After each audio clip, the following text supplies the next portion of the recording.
ഇസ്ലോൺ സങ്കീർത്തനങ്ങൾ 16-ാം അധ്യായം അതിൻ്റെ 1 മുതൽ 11 വരെയുള്ളതായ വേദവാക്യങ്ങൾ.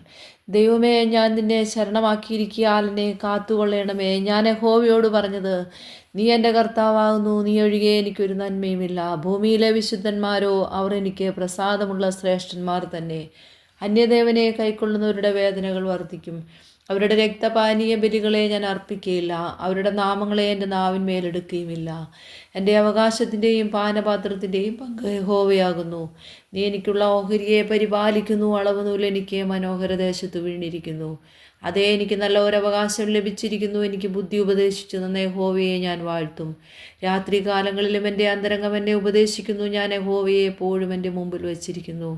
അവൻ എൻ്റെ വലത്ത് ഭാഗത്തുള്ളതുകൊണ്ട് ഞാൻ കുലുങ്ങിപ്പോകുകയില്ല. അതുകൊണ്ട് എൻ്റെ ഹൃദയം സന്തോഷിച്ച് എൻ്റെ മനസ്സ് ആനന്ദിക്കുന്നു. എൻ്റെ ജഡവും നിർഭയമായി വസിക്കും. നീ എൻ്റെ പ്രാണനെ പാതാളത്തിൽ വിടുകയില്ല. നിൻ്റെ പരിശുദ്ധനെ ദ്രവത്വം കാണുവാൻ സമ്മതിക്കുകയുമില്ല. ജീവൻ്റെ വഴി നീ എനിക്ക് കാണിച്ചു തരും. നിൻ്റെ സന്നിധിയിൽ സന്തോഷ പരിപൂർണതയും നിൻ്റെ വലത്ത് ഭാഗത്തെന്നും പ്രമോദങ്ങളുമുണ്ട്.